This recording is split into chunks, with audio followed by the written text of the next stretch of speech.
Good morning, everyone. Thank you so much for joining us for another Asia-Pacific Foundation of Canada event. This one is on charting Canada's maritime future, featuring a conversation with Vice-Admiral Topshee.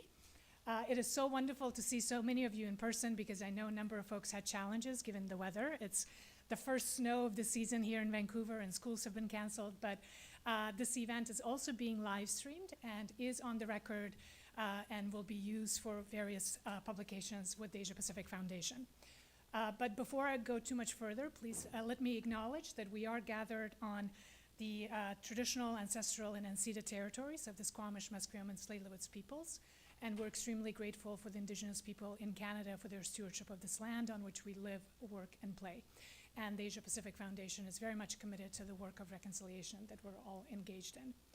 As I mentioned, this is on the record, and we will very much try to have a real conversation. So Admiral Topshee has generously agreed to give us some opening remarks, after which I'll ask him a few questions in a moderated conversation, and then very much we'll turn to you all for your questions. We're very privileged to have an audience of very distinguished people, consul generals from a number of countries, Germany, South Korea, Malaysia, France, who are here with us today, as well as a number of retired diplomats, distinguished professors, university students, board members of the Asia-Pacific Foundation. So it's really terrific to have all of you here, and I hope that we can have a real discussion on a very important topic of Canada's maritime future, but also Canada's sovereignty and Canada's national security at a fairly critical moment in time. So I know that kind of the big question in the room, or the big elephant in the room, is what's happening south of the border and the latest sort of threats that we're hearing from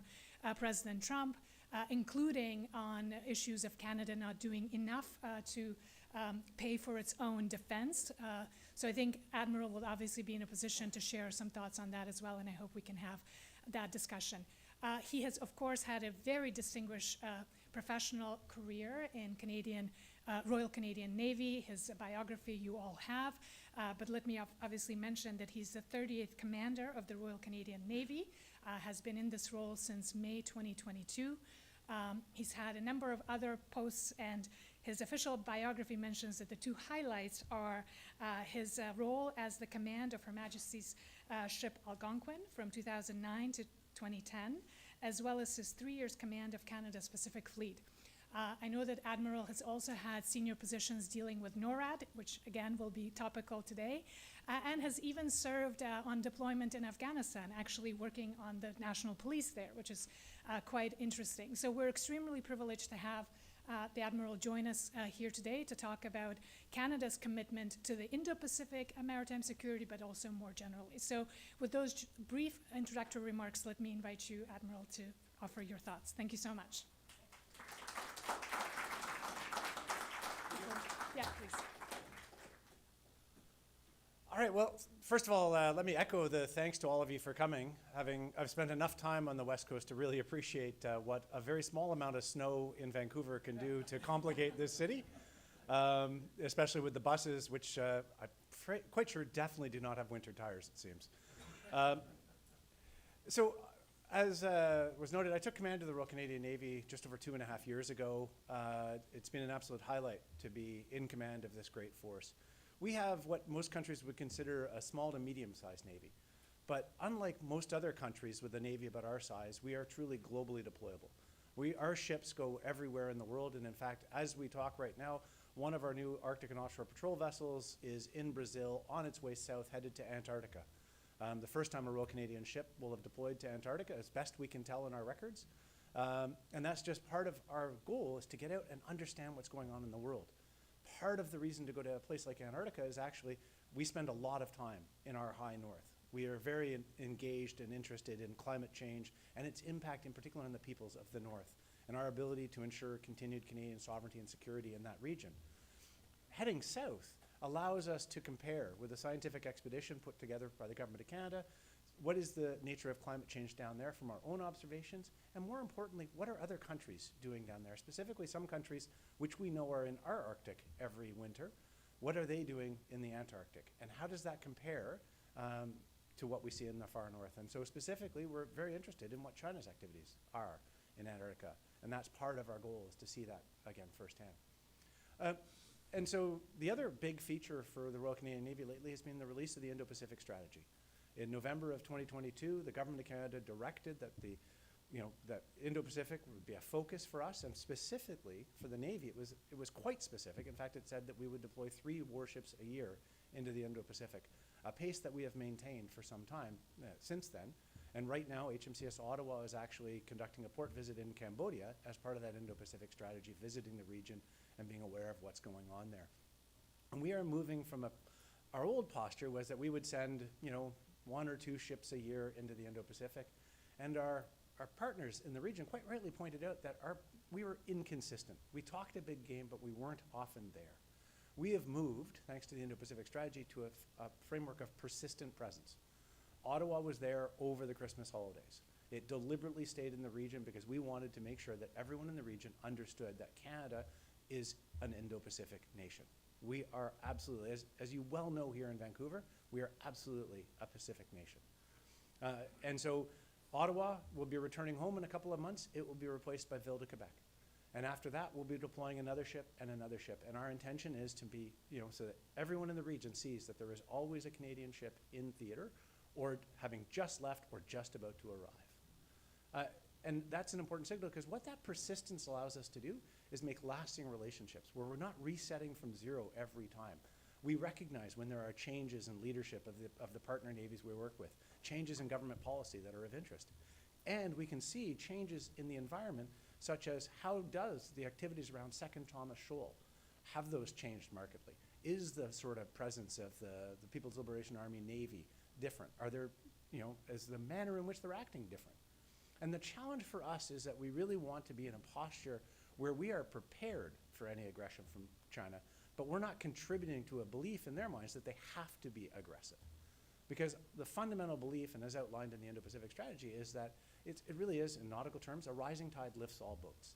That we are most effective as a world and a collective of peaceful countries when we have a rules-based international order that allows us to peacefully resolve disputes. We've seen that ourselves. The fact that we were able to resolve our dispute with Denmark over Hans Island, and now Canada has a second land border, I think that's a highlight of what we're able to do. We've had an often tense relationship with the US. We continue to have maritime boundary disputes with the US. But there's no chance that we go to war over those boundary disputes, because we know that there is a process by which we can both state our cases and have it fairly and impartially adjudicated. And so I think that's an important part of this. The final thing I'll leave you with, because you are here in the most important port in Canada, is one of the things that I think has not been truly appreciated is, since the Second World War, the dramatic increase in the standard of living for countries and peoples around the world has been fostered by global trade carried by sea. The 2 most important innovations or things that have occurred in that post-Second World War period are the invention of the shipping container, which you can certainly see featured anywhere there is water around Vancouver. And the second thing is the free and open use of the seas for all. And it is like Wi-Fi nowadays, free shipping. We only notice it when it's not working. We only notice it when a ship turns sideways in the Suez Canal, or someone starts lobbing rockets at ships in the Red Sea, or someone threatens to stop traffic through the Panama Canal, which, by the way, was already threatened by climate change because of lower waters limiting container volumes through there. And so I think we really need to appreciate what we have had, and just the incredible benefit that having common use of the world's ocean to benefit all has been a huge enabler to a growth in the standard of living in just about every country in the world. And so my goal as the Commander of the Navy is to continue to be a part of a global group of navies that work to ensure that we continue that legacy. And so with that, I think it would probably be more interesting to move on to some questions. Sure, please. All right. Which side did you want to go? I think the farther side, so you can have a better view of you. I think we have to hold these in order to be more ready. Is this on? Thank you so much, Admiral. And actually, before I go too much further, let me say that I'm Veena Najibullah. I forgot to introduce myself. For those in the room, that's less of an issue, but of course we have folks joining us online, and I have the privilege of serving as the Vice President of Research and Strategy here at the Foundation. And it's really wonderful to be able to ask you a few questions to begin, but then of course, as I said, we'll turn to the audience. Admiral, you mentioned that the Indo-Pacific strategy, which came online 2 years ago, has kind of made your life a little bit simpler because it sort of defines what Canada is meant to do in the Pacific. Maybe if you were to reflect on the first 2 years, you mentioned persistent presence as a key objective. What else has gone well in the 2 years in terms of our presence and participation in establishing that kind of free and open Indo-Pacific? And what have been the challenges, as you can observe, in the last 2 years? Yeah, so I think that the biggest changes we've noticed is that we've got the resources that we need to be able to do this. And so the government has increased the amount of funding available to the Canadian Armed Forces in general to be more persistent in the region. We've also seen a lot of greater ministerial presence, because in this region it really does matter if ministers turn up as well, and that we move things forward tangibly. And so we've seen advances. We've not quite got across the finish line on as many as I would like, but on things like staff services and forces agreements, information sharing arrangements, all of these things that enable our operations. All right. Okay, is that better now? Now I can hear myself. All right. So to repeat that, it's the resourcing that the Government of Canada has provided to us and to the Canadian Armed Forces overall. We are also seeing ministerial visits, which is a huge help because that often unlocks doors and allows us to move forward on negotiating different agreements. We're seeing an increased interest in the region in terms of invitations to participate in different places, and a real focus on getting out in the region and better understanding it. It's also allowed us, the challenge for Canada has always been, when you look at our geographic positioning in the world, we have no natural region of the world, right? We're obviously an Arctic state. We will never forget that we are a Euro-Atlantic nation. We're tied into NATO and everything else like that. And every map in Canada, much to my frustration, takes an Atlantic-centric view where Asia is just shoved off to the far left, which means it's actually on the far right of the map. And it's hard for us to figure out. We occasionally think, well, should we be in Africa? Should we be in South America and all these other places? The Indo-Pacific strategy has made it clear that this is a priority region for government and that we're to be in that area. And in fact, as you think about how the Canadian Armed Forces overall are sort of dividing up responsibility at the moment, I would say the Air Force very clearly is given a tremendous responsibility with NORAD modernization, a massive investment in securing our continent, working with the Americans quite closely to do that, and some incredible progress as you look at the recapitalization of the Royal Canadian Air Force. Likewise, the Army is in Latvia. And that's really meaningful. We're going back to the days of the Cold War where the message to Russia is, if you cross the Latvian border, you are at war with Canada. This isn't a promise. We've put our soldiers on the line. And we will fight because we're there. And that is a significant difference in deterrence from not having a presence but having a promise. And then finally for the Navy, it's like our focus is very clearly. We have taken resources away from NATO and refocused them towards the Indo-Pacific. That's why last year HMCS Montreal, an East Coast ship, deployed into the Indo-Pacific. This year HMCS Ville de Quebec, another East Coast ship, will deploy into the Pacific. And that's a big change in pattern for us. Historically, we sent West Coast ships to Europe. And so we've reversed that to really show that this is tangible and real. So on that note then, Admiral, because when we look at the map, the Atlantic Ocean looks big, but that's about a 7-day voyage, from what I understand, from Canada to reach Europe. In the case of the Pacific, it's a 21-day voyage, right? And we've had, in the Indo-Pacific strategy, it said 3 frigates would be passing through the Indo-Pacific, including through Taiwan Strait. And of course, that's great, but it requires a lot more resources, a lot more capacity, and it wouldn't be a surprise to anybody in the room, and obviously to you, that we've had issues with the platforms, with the ships that we're using. They're old, and so can you speak a little bit about those challenges and how you're addressing them? Because it's great that we have a priority area, but it's a very vast ocean and region to try to be meaningfully present in. Yeah, it is a huge ocean. So as you say, it's 7 days just to get to Hawaii, which most people would not consider to be across the Pacific Ocean. Yeah. That same 7-day transit takes you into the Mediterranean out of Halifax. So we only have 12 frigates. And when you look at Indo-Pacific, it's a surface combatant theater. And the fact that we are able to deploy 3 or 4 of our frigates every year on a force that size is pretty impressive. The other challenge we face is that every one of those frigates was commissioned between 1992 and 1996, designed for a 30-year lifespan. So they're past their life. Well, there's HMCS Ottawa, I think, still has about 6 months left to go, or so, a year or something like that. And I'll tell you, the company did a great job of designing them for a 30-year lifespan. Right. But and so now you have to have them operational for another 15 years? 15 years, yeah. So we are building a new destroyer, the River-class destroyer. The first one actually will be named HMCS Fraser because of the significance of that river to this region and to this port. But unfortunately, we only just started the initial construction work last year. Full rate production doesn't start until April of this year. And it won't deliver until sometime early in the 2030s. The first time it will deploy operationally is 10 years from now. Wow. And so to sustain the frigates, and the problem is not the first one that deploys operationally. If we're deploying 4 frigates a year, I need 4 River-class destroyers to deploy operationally. So we're looking at making sure we deliver 9 of those ships by 2040. And in the meantime, we're figuring out how we make the frigates keep going. There's a lot of interesting work there. The challenge for us right now is we're replacing parts that were never designed to be replaced in the life of the ship, which we can do. We've got incredible facilities. If you ever have the chance to go across to Victoria, probably the most modern facility in Esquimalt Harbour and arguably the southern mainland is the Fleet Maintenance Facility, Cape Breton. In one of the largest buildings in Canada, it is a state-of-the-art maintenance facility where we have technicians that are globally deployable. We routinely send our technicians around the world to maintain our ships in service, and we assist the Army and the Air Force as well.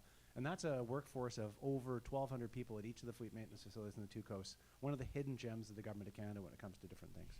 Is that why so much of the budget is going to procurement and to the Navy? Is it to maintain these frigates basically for the next 15 years? Yeah, we are absolutely the elephant in the room when it comes to operations and maintenance for the Canadian Armed Forces. Yeah. So our North Strong and Free did commit to an extra $10 billion of funding. But this is the challenge. We talk sometimes about getting to 2% of gross domestic product. We could probably get to that number just by fully investing in the fleets that we have right now across the Army, Navy, Air Force, and Special Forces, the digital backbone that we require, and the infrastructure we already have. And why can't we get there then? So why aren't we doing exactly that, Admiral? Because we've been financially limited is the simple reality. And this is not just tied to any specific government. If you really want to understand defense spending in Canada, the correlation is not to what government's in power, it's what's the economic performance at the moment. Right. The economy is doing better, we spend more on defense. The economy is doing worse, we spend less on defense. What do you say to those who say, even if you were to give the 2% right now, that we can't actually spend it because procurement is broken, because we don't have the personnel? So what's your argument to that? We can absolutely spend it. In terms of executable demand, I could turn on more than $1.5 billion just for the frigates alone. Okay. Next year, that's money. Infrastructure demand, we could spend that money. Now, if it's terms of things like the Canadian Patrol Submarine Project, where the government has directed us to explore the acquisition of up to 12 conventionally powered submarines, my job is to identify what are the submarines that will work for Canada. And to be honest, what I've told the team is, of the group of submarine building nations that are around, tell me which ones won't work for us. Yeah. Everything else remains an option. So let's not go what's best for us, what is not going to work for us, and how do we get government in a position where they can then create a strategic partnership with the right country to deliver the right submarine. Well, on that topic, from what I understand, about 6 countries have actually put in their bids, including South Korea. Is there anything that you can share in terms of how that process is going and the timelines for that on the submarines? Yeah, so we were really pleased with the responses that we've received to the request for information. Yeah. And the next step for us will be to really look at potentially an invitation to qualify. Okay. There's a whole bunch of different procurement process, but the political signal has been quite clear that there's a desire for us to explore that. And so really for us, it's getting ground truth of what's the range of these submarines, what's the capacity of these submarines, what's the maintenance. Because it's all great if you buy a really beautiful, shiny submarine, but if it spends all of its time in harbor being repaired, it's not really helpful. No. No, and is it something that needs to also be considered with respect to the Arctic? Do we want these submarines to be able to sort of sail up there? Yeah, absolutely. So the Arctic is essential for us. How far it needs to go into the Arctic ice cap is a whole separate question, because to be honest, the best way to patrol the Arctic is with some of the autonomous and uncrewed systems that are already being built by including a company like Cellular Robotics right here on the West Coast. So we think that networking sensors under the water is the right way to patrol under the ice.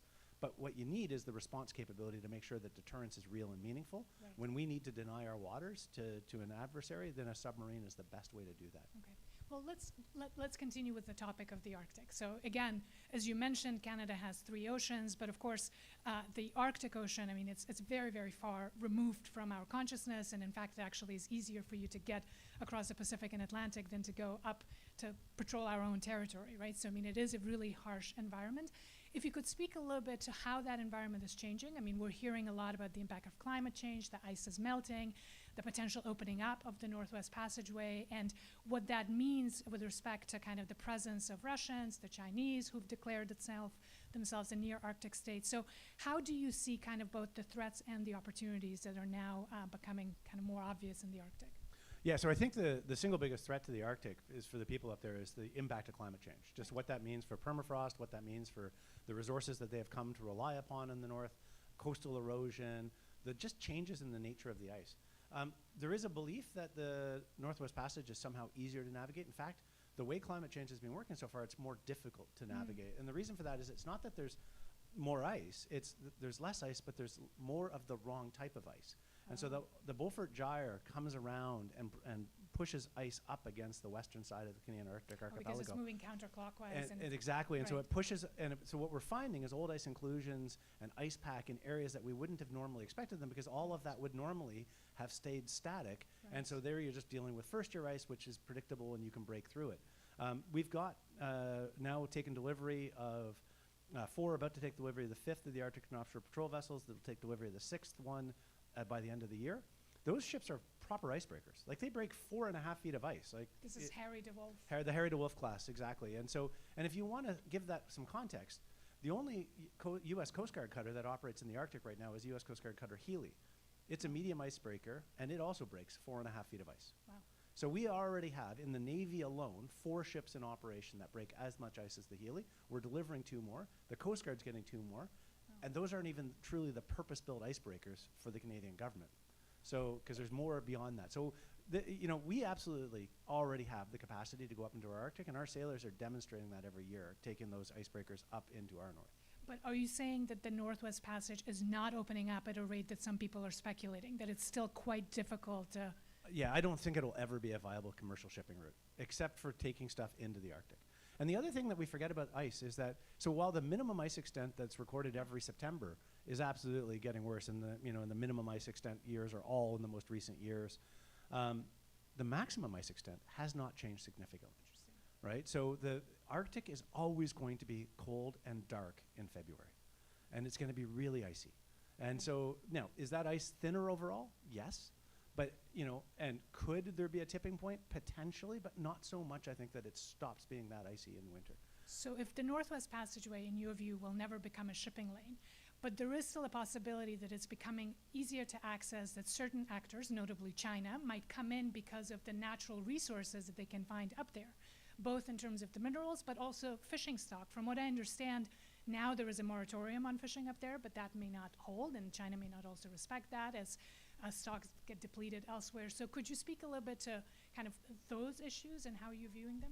Yeah, so legally I don't think there's any challenge to Canadian sovereignty, because even if we were to lose the argument that the Northwest Passage is an international strait, Article 234 of the United Nations Convention on the Law of the Sea gives us the right to regulate travel through those areas because of the ice-covered nature of those things and the pristine nature of it. And that's one of the great achievements of Canadian diplomacy, right? Because that is not a reviewable set of regulations. There's, we have the absolute right to set the regulations that we need to protect that region. Up to a certain distance from our coast? So that's it, right? So up to within our exclusive economic zone, right? And within the ice-covered, normally ice-covered areas, which is the entire Arctic. Right. Okay. So the challenge is that there is an area of high seas, right? So especially if you look north of North America in the Beaufort, so north of the Beaufort, there's an area of high seas that's beyond the 200 nautical mile limit for everybody and isn't touched by any continental shelf extension, because we're talking about living resources which are not covered by a continental shelf extension. That is an area of potential competition. And the other thing I think we need to remember is that the Arctic nations, 7 members of NATO and Russia, are all what most people would describe as white, and with exception of Russia, Western nations. And there's a global south that might say, well, why do you get to keep all of the resources of that region and deprive us of that bounty up there, especially when I believe it's something like 40% of the world still get their protein from the sea. That's right. And so, yeah, there'd be a powerful incentive potentially to go up there, especially in the summer when if the ice starts to disappear, and we're seeing evidence fish stocks are migrating up there. And we know from watching fish stocks around the world and fishing fleets follow fish. And whether the law permits it or not, where there isn't enforcement, they will go. Absolutely. And so that's why Canada works. One of the things I'm most proud of is the fact we work on a dark vessel detection program with a number of coastal nations to help them enforce their fisheries protections, help them monitor coastal fleets. the final thing I'll say, just to be really fair to China, but I know that might sound unusual, No, it's okay. but every time they come into our waters, they do ask our permission. For right? purposes of exploration or for Yeah, what? because they are legally required Yeah. under the United Nations Convention on Law of the Sea. If they come inside our 200-mile limit, if they want to conduct a scientific expedition, if they want to transit through the Northwest Passage, they are required to ask our permission. So in fact, the last time the Way Along went through the Northwest Passage, it had a Canadian ice pilot on board who was a retired Canadian admiral. They had some of our scientists on board. So now, the reason they do that, I would argue, is because they want to be able to say, well, when we We're come to your following- waters, we yes. follow your rules. When you come to our waters, you have to follow our rules. The challenge is we don't agree with the interpretation of the rules. Their waters in in South their- China Sea. That's right. Right. And I was just going to ask, are they coming up to the Arctic more often? Are these requests more frequent than they have been? Or They've generally been staying in the areas beyond the exclusive economic zone the last little while, but they are in the Arctic every year, and they're in the Antarctic every year. So I wish China we- has an interest in the pole. I Both. wish we had a map, Admiral, because I know probably folks in the audience are getting a little bit challenged to picture all of these places that you're mentioning, but I think it is really helpful for us to understand both the challenges, but also to kind of right-size that challenge, that it's not tomorrow that the passageway will open up. So Well, and the other challenge we have is Yeah. whenever we show a map of the Arctic archipelago, the little symbol that we use for where the ship is usually covers a couple 100 miles. wow. Right? And so we then think, oh, okay, we've put 3 ships up there. We've covered the whole thing. And I'm like, yeah, that's like saying that Yeah. 3 ships are going to cover the entire Pacific. It's a vast region, and it's complicated because it's only surveyed to modern standards for about 10% of it overall. Right. It changes every year with the nature of the ice. And it's a harsh and unforgiving environment as well. Right. You mentioned, Admiral, that we now have these 4 heritable class Arctic, what do we call them? Arctic and Patrols? offshore patrol vessels. Patrol vessels. I and call that- them icebreakers. icebreakers, and that the U.S. only has one. Is it my understanding that as part of NATO now we have some kind of agreement with the U.S., Finland, and Germany, is it, to build more, or is that something so different? the Ice Pact is Canada, Finland, and the United States. Right. And that's about sharing icebreaking technology. And this is something I think we should be really proud of here in Yeah. Canada. We have built a pretty impressive shipbuilding industry here. And so we have already launched 5 ships under the National Shipbuilding Strategy from the Seaspan Yard in North Vancouver. The last one, the HMCS Protector, launched right before Christmas, is the longest ship ever built in Canada. Wow. And what's more important to me is I'm seeing the growth in a sovereign shipbuilding capability, because while Protector has had its delays and challenges, it's the first ship of that size and complexity that yard had ever built. The second one is already showing all the advantages and benefits of that, and is going to come quite quickly, come much quicker than Protector, showing a real sign of improvement. Right. And they're building the offshore oceanographic and science vessel that's already been launched. So 5 ships delivered on this coast, 6 ships now launched on the East Coast, because all 6 of the Harry DeWolf class are now in the water. Right. It's just the nuance of when does it actually get delivered to the department, and when do I get to use it, which is always a year or two behind the actual launch date. And this is part of the national shipbuilding strategy that was launched 10 years ago. That's right. And obviously now, I'm sure everybody in the audience also is familiar that we're kind of in this race when it comes to shipbuilding with China. I mean, the statistics we just saw, I think The Economist a couple of months ago had these tables that essentially showed that China is now producing 50% of all the ships, and that they're kind of building them faster than anybody else, and the U.S. is having a really hard time keeping up. So is this something that obviously Canada is bringing to the table that we don't often speak about? So I think it's interesting. Yeah, well, absolutely. So the U.S. right now is very challenged for shipbuilding. Yeah. Like, they are really struggling with shipbuilding. They're not producing nuclear submarines at the rate that they would like to. Either their attack submarines or their ballistic missile submarines. They are not maintaining their ships in a state that they would like to. They're not building ships as quickly as they would like to. So for all of the complaints that I hear about Canadian shipbuilding, I would argue that we're actually investing very sensibly and deliberately into our shipbuilding industry here. And I think the Ice Pact could really mean some interesting things for the Davie Yard in Quebec, which is the most recent of the yards to join the National Shipbuilding Strategy. So I'm optimistic about that, and I think that's going to really resonate with the U.S. because, Yes. like I said, they're struggling. But when we talk scale in Canada for shipbuilding, like, we're not even in junior A compared to the NHL of shipbuilding. Right. I visited the Hanwha and Hyundai yards in Korea last fall, and Hanwha is building 3 ships that are bigger than the Protector class every 6 weeks, liquid natural gas carriers, right? And that's just one of their lines of Yeah. business. Hyundai is bigger than that, and China is bigger than that again. Yes. And so the People's Liberation Army Navy is now the largest navy in the world in terms of the absolute number of ships. They're not the most powerful yet. That's still the U.S. US. Navy by a long shot. But they are clearly building a navy that will be globally deployable, blue water navy, And the real question is, what do they intend to do with it? Because the challenge we face as a military person is, I can see capability. Yes. Right? 'Cause I can measure capability. In fact, we could, that's always an intent, much harder to understand. Russia has sent some pretty clear indicators of their negative intent with the invasion of Ukraine, and then the full-scale invasion in 2022. China is much more difficult to really figure out, and I think there's a real opportunity for us to, say, look, the rules-based international order may not have been designed with sort of China and that power in mind, but what can we do to change it so it works for all of us and continues to go? And I think that's one of the areas we need to focus on. That is a really important point. I mean, you're both highlighting that PLA is engaged in sort of the biggest peacetime buildup, all of its capabilities, nuclear, conventional, certainly Navy. They now have, as you said, the largest Navy, and that we're unclear what's the purpose, right? So you mentioned that the purpose of our Navy, and certainly the U.S., is to maintain free and open sea lanes, essentially, which underpins our prosperity, the shipping, the commerce, all of that. What's your sense? I mean, obviously you said we don't know yet, but if you were to venture a theory, what are you seeing as China's intent? And what level of dialogue exists now between you and your Chinese counterparts? So it's really hard to read. There are some really negative indicators. Like the use of coercion around Second Thomas Shoal is unacceptable. Yes. Right? That's outside of Philippines. That's outside the Philippines, and so that's an area claimed by the Philippines where the Chinese Coast Guard and the Maritime Militia have been acting to prevent Philippines resupplying their outpost on Second Thomas Shoal. The China has refused to acknowledge the International Court of Justice ruling on Scarborough Shoal. Yeah. They are aggressively sailing into Taiwanese waters. Yeah. You can put that in a separate count, potentially if it's just that challenging and nuanced area, but they're doing the same with Japan. They're doing the same with other nations in and around China. Those are really troubling indicators. At the same time, they've got an anti-piracy mission that they've maintained off the Horn of Africa for a long time now, because China's more dependent on shipping than anyone else, so there's a logic to that. That's the type of positive thing. So what I'd like to see is more of the positive, less of the coercion. That would be really good. I did have the opportunity to meet with my counterpart, Admiral Hu, in Qingdao back in April of last year as part of the Western Pacific Naval Symposium. Interesting. And, it is interesting. I listened to a speech delivered by one of their ministers that could have been given by one of our ministers. In what way? So it was all about the same sort of principles of commerce for all, everybody benefits, from all of this. The difference is in the interpretation. And this gets back to what we really need to do is create these opportunities for dialogue where we can really get to understand each other. And when we say this, they often take it a different way.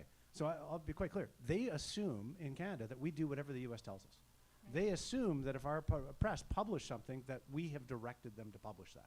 And that is a challenge that, again, the only way they can really get that is to get to know us and to realize, like, I have no control over what the media says about Some days things. you may wish to have that. No, generally, I actually enjoy the open media. I'm more actually mystified by, okay, how did they get to that perspective? Right. No, I appreciate that. Obviously, there's benefit to that kind of dialogue. But then maybe we can go straight to that point that, Canada is controlled by the U.S., or certainly if we don't believe that, but we can easily say that obviously we have worked very closely with the U.S. and that we enjoy quite an integrated security, economic, and defense relationship. The mission of Canada participating in upholding rules-based order around the world, including in the seas, is very much kind of underpinned by the assumption that the U.S. will be leading that effort. In the last few days, we're seeing President Trump sort of changing a lot of those fundamentals and kind of removing the U.S. from that role, potentially, of leading and defending the international rules-based order. I know it's early days, and I know I'm kind of inviting you to speculate a little bit, but if you were to sort of engage on that, what does that mean for you and how you're seeing Canada's role in Canada's maritime future in that kind of changing? The Pax Americana, for lack of a better term, era is over. Something else is emerging. We don't know what that is. What does that mean for you? Yeah, we're at a very interesting moment in history, and I think we have to understand that in the international environment, states act in their own self-interest. You go back even to the Marshall Plan, which was a massive investment by the U.S. to rebuild the world's economies after the Second World War, because they needed markets, they needed exports, they needed a state, they didn't want to have another world war, and that made sense. So even though it cost them a tremendous amount of money, it benefited them in the long run, right? And so I would argue that the U.S. is the sort of the Pax Americana was a benefit for them for a long time. Absolutely, no, absolutely. And it's strictly speaking, from a sheer sort of utilitarian point of view, if you accept the argument that Canada was free riding for a period of time where I would argue we fought quite extensively in Afghanistan and did a whole host of other security functions, in the post-Cold War era, that was probably a reasonable bet for Canada to make, given the types of threats that we are, protected by 3 oceans. We're a long way from the rest of the world. And for a long part of our history, that protected us. And so did you need to make a massive investment in defense? And if you do, to what end? Where did we want to engage in the world? And I would argue that the biggest challenge we face in Canada is we've always struggled to figure out what exactly are our foreign policy. Well, what's our neighborhood? What are our foreign policy objectives other than values, democracy? And okay, that's great. What does that mean? Exactly. Trade. Okay, well, to what extent? How? How are we going to foster that? With whom? Because number one trading partner is directly south of us. Yes. So I think what we really need to do right now is say, what do we want to be in the world? What's our role in the world? What do we want to contribute?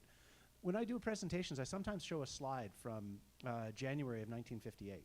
And it's of HMCS Magnificent, back when we had an aircraft carrier, sailing across the Atlantic. On board is all of the Canadian Army's equipment, lots of Army equipment.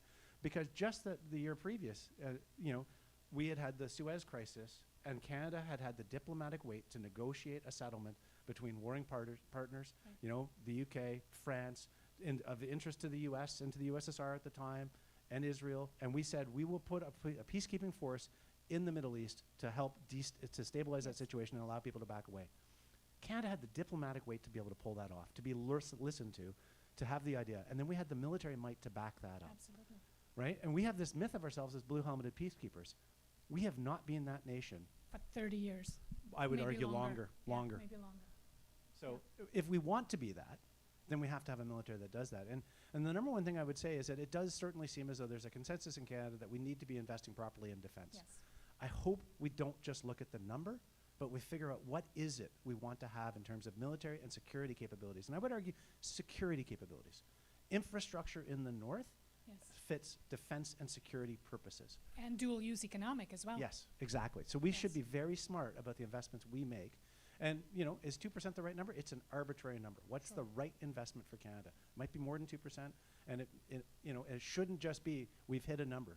Right. It's got to be we've made the right investments. I think what I'm hearing you say, Admiral, is that we need a fundamental rethink of our foreign policy, of our national security strategy, documents that don't exist, at least not publicly. It's wonderful that we have an Indo-Pacific strategy, but that's a regional strategy in the absence of an overall global strategy that sort of says the world has changed. What do we want? How do we advance our interests? How do we protect our values? And what kind of capabilities we need for that, both from defense, diplomacy, as well as kind of the dual-use stuff that you're mentioning for the Arctic, right? That's right. And the depressing thing for me as someone who has studied international politics for a long time is that the last prime minister to really try and take that on was Paul Martin. In the early 2000s, yes, exactly, and he did. He wanted to do a development review, a diplomacy review, and a but defense I think he and didn't security last policy. very much. So the lesson every politician took away from that is that did not help him win the next election. In fact, that brought in the Conservative government, right? So there are no votes in this stuff in Canada in the current environment, and so it is really challenging for us to. How do we really make sure that we have this sophisticated discussion about what Canada should be in the world and how we best fit our role, without forgetting we need to take care of our people here. Because if we don't have a strong country, strong economy, and all the social support structures we need, then we're not going to be able to sustain the support we need to continue the security investments that we need. If one were to be optimistic or try to find the silver lining in the current crisis, would you say that the current moment sort of is putting that question much more sort of front and center, that we need to figure this out, not just because of the trade tariffs, but also because the world is changing and our assumptions about the US might be changing too? Yeah, I would agree that's exactly it. Canada is having to have a very serious discussion about what do we want to do in terms of security policy. Yes. The positive I would offer is that if you go back and look in our history at some moments where we made the greatest increases in sort of social supports and things like that, the introduction of public health care across Canada, were also periods where we had a significant defense and security, significant economic growth. We can do all of this at once if we commit ourselves to do it and do it in the right way and make the right investments, which does unfortunately mean that we got to figure out a fair and equitable tax structure and a whole bunch of other stuff that's way beyond my stuff. That's where I count on others to figure out, if you're going to keep a defense budget that's 2% of GDP, then you have to have a sustainable, structure that allows government to be properly resourced. Yeah. I mean, I know I have many other questions, and before I go to the audience, let me ask about kind of, your priorities, because I know last year you did something fairly unusual from what I understand and kind of put out a video that got a lot of attention talking about the state of readiness of the Canadian Navy, but also more generally armed forces. And in that video you sort of said you have 3 priorities, which I found really impressive in that it's succinct. It's kind of people, platforms, and readiness to fight. We've spoken about platforms quite a bit and the investments that are needed. You know, we've spoken obviously about the readiness to fight, but maybe people, which is sort of the backbone of any organization. I would imagine the same would be true for the Navy. We've all heard about the challenges that you have in both recruitment and retention and sort of processing people who are applying. Could you speak to where that is now and the successes that you've had with a program that a number of us have heard about, which is the Navy Experience Program, which is sort of an internship. I'd never heard of it. I think it's a wonderful idea. So maybe if you could share both what is working as a result of kind of the efforts you've made, but also the challenge still. I mean, people remains my number 1 priority and my number 1 challenge. So we are 23% short of the sailors. So effectively, 23%. we were missing 1 out of every 4 sailors that we should have. The Canadian Armed Forces as a whole, about 16% short. So the Navy, it's a bit more extreme because we're a smaller service, so each one hurts us more. Now, the positive signs, we've been doing an awful lot of work to stabilize that. So indications are at the moment that we've hit bottom. We're not getting smaller. Our retention is actually good, but retention is just, it can change on a dime. When people get fed up or they don't believe there's hope anymore, they can leave. So we're very focused on continuing to be an employer of choice for everybody. I really do feel as though the Navy lives up to the value proposition of, you know, join the Navy, you're going to see the world, you're going to live an adventure with purpose, right? We're going to do we do something that matters each and every day that helps people, you know, whether it's here at home or around the world. The Naval Experience Program has been fantastic. The target we set when we began was that we wanted 80% of the people who got through the program to stay in the Navy, ideally. We're actually hitting that number. It's still early days. Now, that's the people who get through the program. Now, one of the things is attrition in that program is not necessarily a bad thing because it was deliberately designed around a probationary period. So if the people didn't reflect the values and ethics that we are looking for in a sailor, then they don't make it through the program. If we're not the right fit for them because they get seasick, because they realize that, you know what, this life at sea, it's not for everyone. It really is a difficult life. And some people just can't make it work. And so some of those people have gone on to serve in the Army and the Air Force, which is fantastic. But we're keeping about 60% are staying in hard sea trades in the Navy. Another 20% are staying in occupations that support the Navy wearing a naval uniform. Of the people who get through the program. So really pleased with where that's at. $42,000 for a year of education and training and experience in the Navy. A chance to see the world, a chance to see both coasts of Canada, because we'll send you to both Victoria and to Halifax over the course of that, and you still get 4 weeks of leave and free room and board. That's amazing. And you're targeting people who are just graduating, or what's sort of the... So we used to say that our target demographic was 18 to 25. 18 to 25. But then I learned that so we're not in the 1970s anymore. The average age of Canada used to be 24. It's now 42. 48 in Newfoundland, which has historically been one of our top sources of recruits. And so when you're thinking about half the population being older than 48, because I think it's actually the median age, that's a problem. And so trying to bring in 18-year-olds. So we have to change the way we do business. And so most people, because of the impact of Hollywood, when they think about joining the military, they think about full metal jacket, being screamed at in basic training. And we're not like that anymore.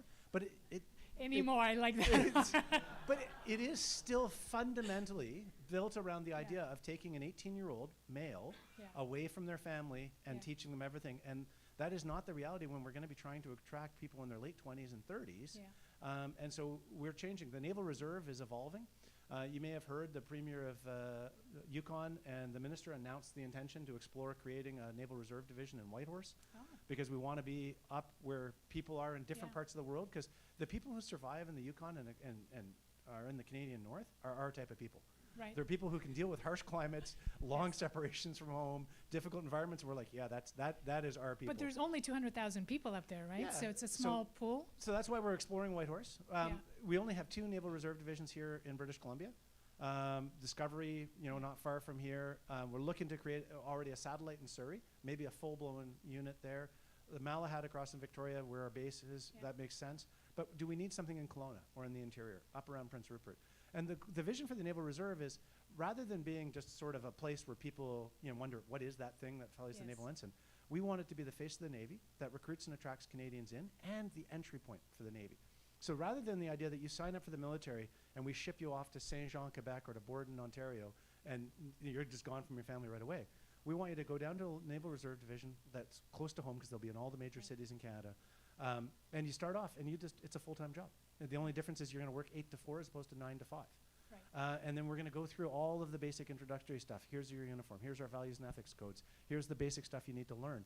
And once the person's completed that sort of initial this is just the information you need to know, then we can take them away for the residential phase, which for the Navy is going to be around a naval environment. So right now we send everybody into the Army. Everybody has to build and defend a forward operating base.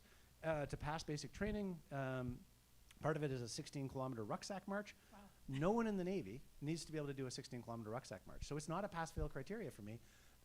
It is a pass-fail criteria for you to be able to do a small party task in a boat. Right. So for you to be able to defend a ship. And so all of the performance objectives and basic training can be done in a naval environment. And so that's what we're doing. We're looking to do that through the Naval Reserve and create an opportunity for people to come at a different point in life. But the other thing is that we know that not everybody's going to make it through that. Right. So we're working with a number of different places like BC IT to say, what are the standards for that, for a watchkeeper, deckhand, these things. What if our basic training incorporated everything you needed to do to be qualified as a deckhand? So that even if you didn't pass the Navy part, but you got the qualification, you could go work for BC Ferries. That's right. Because even the people who work on the white spot in the BC Ferries need to have Transport Canada certifications to fill out the crew. Well, if we start to provide those, then we're building the sailor capacity of Canada. And so we want to work with the marine industry to figure out ways that make sure that everybody can find their place in the marine industry in Canada. That makes sense. And that's part of the shipbuilding strategy you mentioned. One of the That's scale, right. We need people. We need We qualified want a people. national sailor building program as well, right? So how do we build the human capacity to do this as well? That helps places like C-SPAN, that helps BC Ferries, that helps the tug and barge operators around here, because there's a tremendous demand and the fishing fleets.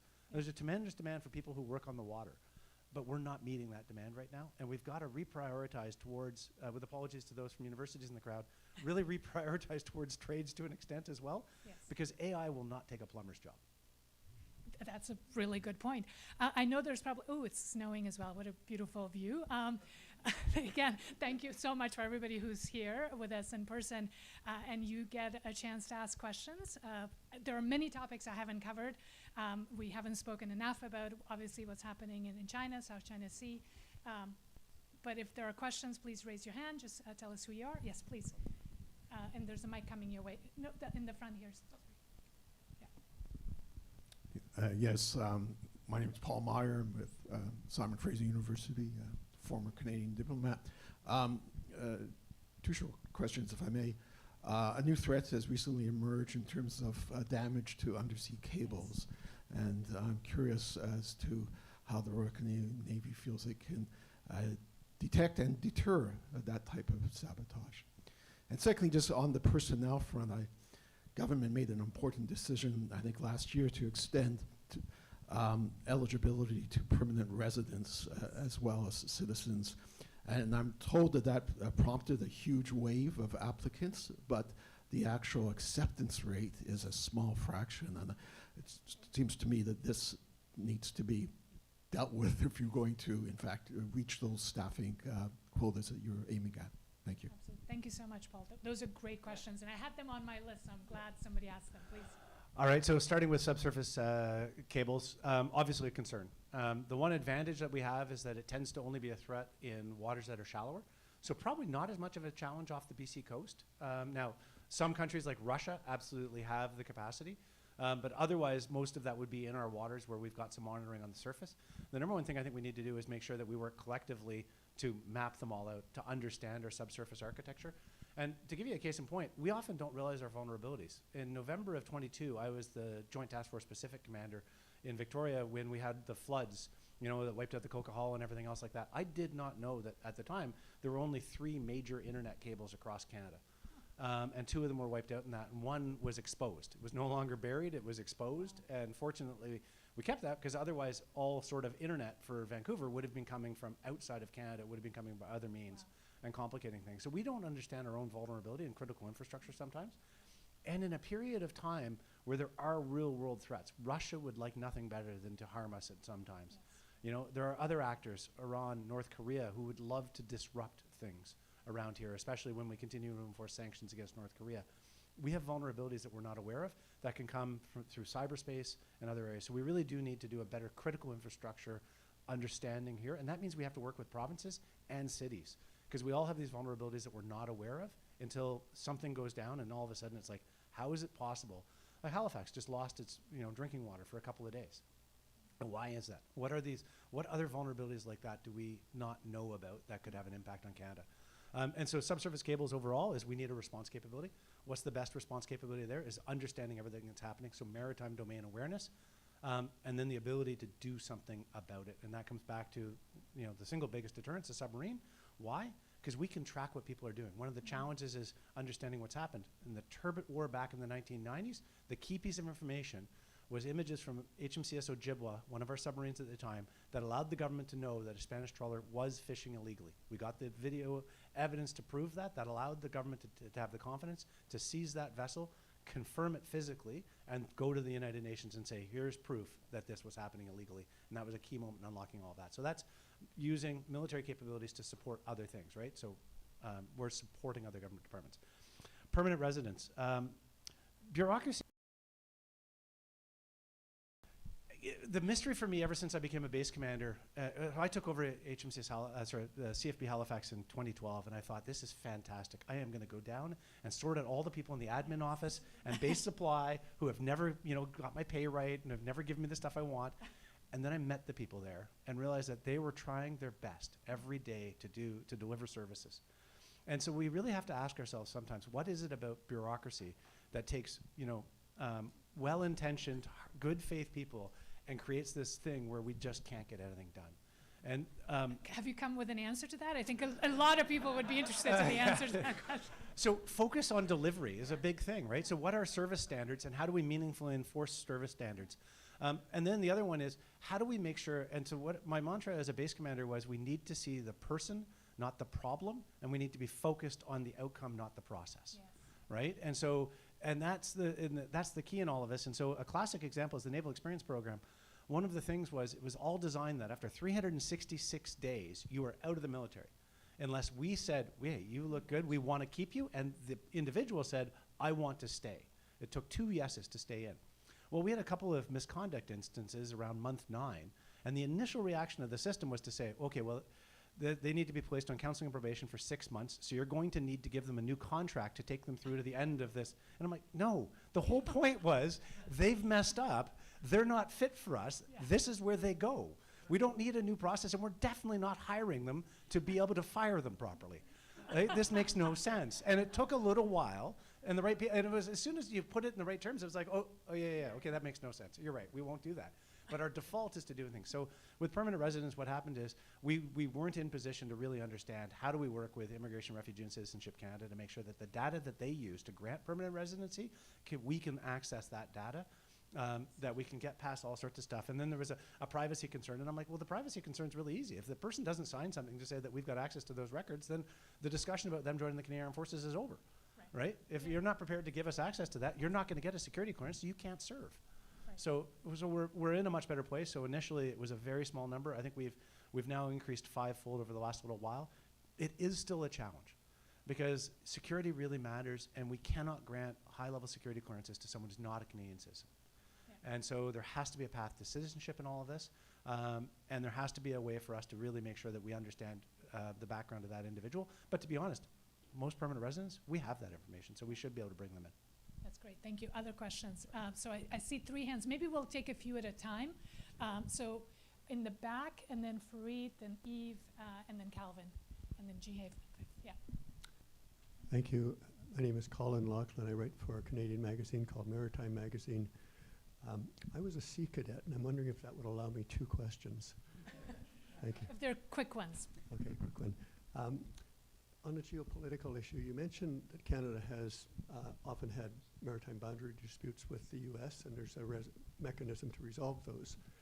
Let's talk about the 9 dash? I've lost the number of dashes that are on 11 dash, yeah. 10 dash. Is there a mechanism that can actually be decided judicially, or is China just going to have its way and say this is our version, it's the correct one? That's the first question. The other one is with respect to your good point that Canada's defense spending has risen and fallen, based on our economy. And there's a new ethos that's developing in the country right now, given all of the political dynamics going on. Is it the time to turn that around and say, no, it should be should be reversed? That if we had a defense-led economy, manufacturing, shipbuilding, that sort of thing, on a much grander scale, that our economy could benefit and follow that rather than the other way around. Great. Two wonderful questions for Reid, and then we'll go to Eve and then Calvin for this round. Oh, thank you. Admiral, I find that the armed forces are not visible, and the communities or the country does not have the relationship that they did in the past. And this is something that we, there's a number of honorary colonels here and lieutenant colonels. We find that our hands at many times are tied in terms of promoting the CAF. And we want to know how you deal with that. It is something that we find with many immigrants here, 20–25% of our population, they don't know the history of the Canadian Armed Forces to this country, and they don't realize the area of service. So all of this comes back to maybe the bureaucracy that you mentioned or other. This is something that I feel is really missing and no one is talking about. These are all great questions. We'll try to remember them. Eve? Yeah. Yeah.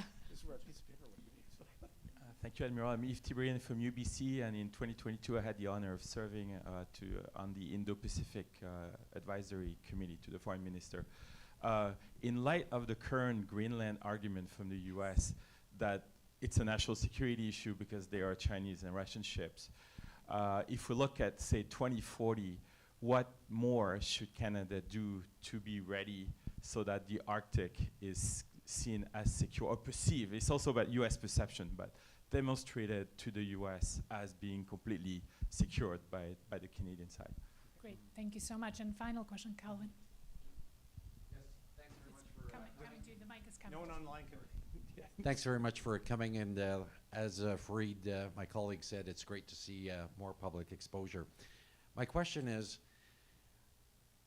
with the tariffs, with the challenges, from my understanding, in terms of the participation in AUKUS, in terms of the collaboration with our Five Eyes partners, and then sadly with my insight, in terms of the foreign investment, in terms of the ports, the partnerships in terms of corporately with shipbuilding companies, and the foreign ownership of even some of our ports, do you not think that perhaps puts us in terms of a difficult relationship currently, and possibly even contributing to some of the current responses that we're seeing from our allies? Great, thank you so much. So a test for us to see if we remember them. But South China Sea in China, and whether there's a legal recourse, as well as obviously a number of things on the There was also a defense yes. industry question in there, so I can combine those last two probably really quickly and then come back to some other stuff. Please. So I think we should be smarter about how we do defense investment overall. Where there's a capability gap, we should buy off-the-shelf equipment that's already in service with other countries, get it quickly into service. Where Canada has a comparative advantage, we should look to take the time and develop a capability enhancement. A classic example would be we bought the American Maritime patrol aircraft, the P-3, back a long time ago. We then Canadianized it over the course of its life to the point where the Aurora, our version of it, was always better than their version of it, and is arguably as good as the P-8 that we're now buying to replace it, because the wings are falling off of ours. And so the right sort of investment framework would make a lot of sense in our industry.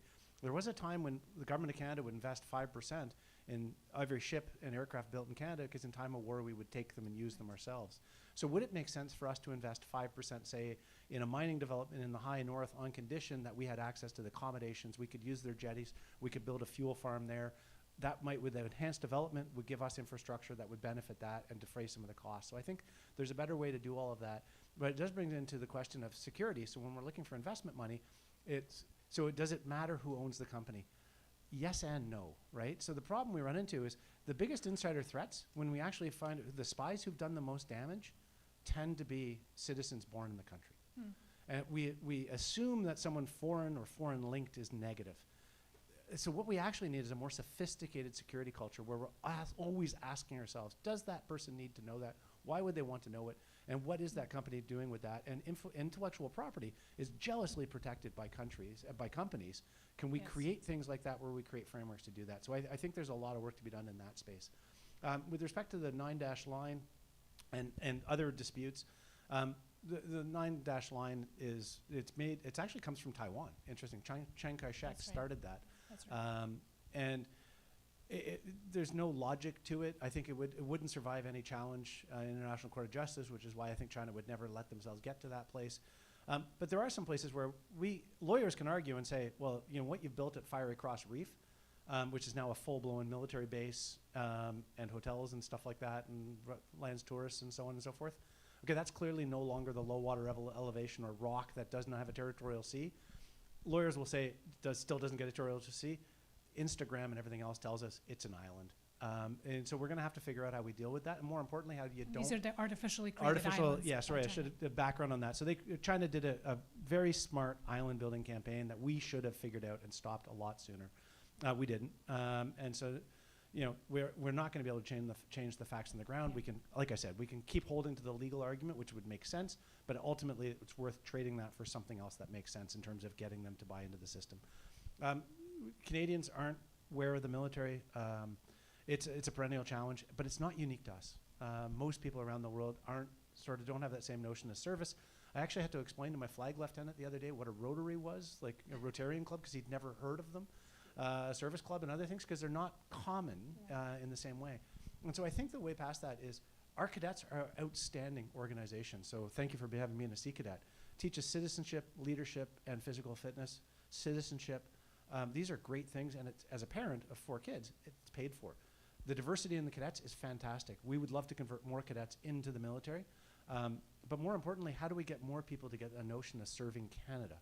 And so I do think that there should be a conversation potentially around some form of national service in Canada. Not conscription, not into the military alone. That could be one of the options. But the government has talked about planting 2 billion trees. Could Canadians from 18 to 25 spend 6 to 12 months planting trees, doing flood and fire mitigation, wildfire fighting, long-term care facility things? What are nation-building projects that we could take on that at the end of it, you get $20,000 towards education because you've done your 6, 12 months of service. You do it somewhere where you're not from. You meet Canadians who are not like you, and it's not through a device.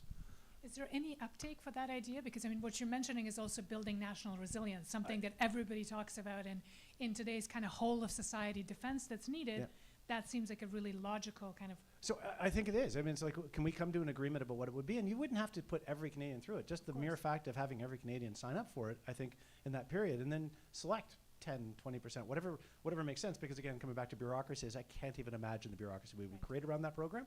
But I think there's a real opportunity because one of the concerns I have is how do you overcome polarization in this day and age? Yes.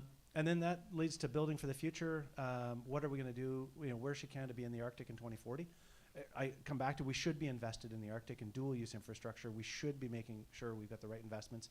Submarines are the #1 capability that the U.S. would be looking for us to make sure that we can control our waters. And a diesel-electric submarine is the ideal platform to make sure nothing goes through the Bering Strait that would hurt Canadian purposes. Nothing gets through the Davis Strait that would be bad for us. We forget our own history, and it wasn't as much of a factor on this coast, I suppose. In the Battle of the St. Lawrence in 1943 and 44, 23 ships were sunk in Canadian waters, i.e. within 12 miles of Canada's shores, including all the way up the St. Lawrence River, almost to Quebec City. They sank the ferry between Sydney and Port aux Basques, the Caribou. The last Canadian ship sunk in the Second World War was HMCS Esquimalt, named for our base, 16th of April, 1945, within sight of Chebucto Head, their home port. Right? So that war came to Canada, and so if we don't have the ability to defend our waters, which means understanding everything that's on and under the water and in the airs and above it, right up to space, the ability to talk about it, so a communications architecture, and then the ability to respond and to react to that across the spectrum of required capabilities. And so that's what we need to be building. That's what the U.S. expects of us, and to be honest, I dare say that's what Canadians expect of us too, right? Yes. And I think the final question was more about, is there any sort of, any evidence to some of the, things that we're hearing from the Trump administration, particularly about our ports, about fentanyl, about the fact that they're subsidizing our continental defense. So, and I mean, this was in a press release that came out 2 days ago from the White House explaining the tariffs, and everybody kind of focused obviously on the economic arguments, but there's a whole section that deals with U.S. subsidizing Canada's defense, right? And some facts that even to me as a layperson I can see that are not accurate. So maybe you could speak to that in terms of exactly how much U.S. is spending, how much we're spending for NORAD and our own defense. Yeah, so the partnership in NORAD is a fantastic thing. Having served down in Colorado Springs, it's unbelievable. It's a fascinating history to it too. It began in 1957 because the two people responsible for air defense of Canada and the US had fought together in the Second World War, and they agreed that the only logical way to defend against Soviet bombers that were beginning to have the ability to come fly over the Canadian North and into the US was to basically erase the border and to treat all airspace as one North American airspace. So they did that. But the reason NORAD was created in 1958 was because it took a year for the politicians to figure out that they'd agreed to do that without the authority to do so. So the NORAD treaty was then signed, which recognized that sort of initiative of two generals determined to protect their countries. NORAD's the only binational alliance in the world, meaning a Canadian officer can give an order to an American platform to shoot something else down. We don't. We saw with the Chinese balloons, right? That's right. And so, and this is it. So. Every deputy commander, if the commander's American, the deputy commander's Canadian across Canada. So we have an American one-star who's the deputy commander of the Canadian NORAD region in Winnipeg. The deputy commander at NORAD is Blaise Frawley, a Canadian three-star. On 9/11, it was a Canadian officer who gave the order to ground all air traffic across the United States, which caught Donald Rumsfeld, the Secretary of Defense, by surprise at the time because he did not know a Canadian had that power. We do to this day. Right? So when something bad happens in the US, in the air, or a threat happens on the sea, there is a Canadian involved in working with them to stop that threat. And the other thing I can't help but notice selfishly from the Navy perspective is that right now, Harry DeWolf, the first of the Arctic and offshore patrol vessels, is on its way into the Caribbean because for the last 19 years, we've been deploying ships regularly to interdict the flow of drugs across the American southern border. So I would argue that the Canadian Navy has been doing an awful lot, probably as much arguably as the US Navy, to interdict illegal crossings across the southern border of the US to stop illegal flows in that part of the world. Because we work with them, and we always have. I mean, it seems like right now we need to really get this information out there and actually have, at least for those who are interested in facts, I know that's not everyone, but that we should actually be able to make those available. I know there are other questions in the room, but I really do want to be respectful of Admiral's time and everybody else's time. Maybe as a final thought, Admiral, if you could share with us sort of what keeps you hopeful in the current moment, because we are living through such turbulent times. And of course, people who are in uniform and who do what you do day to day, you have a way to manage that kind of stress and that kind of uncertainty. So if you could both tell us what keeps you hopeful and then a word of advice to how to navigate the current turbulence.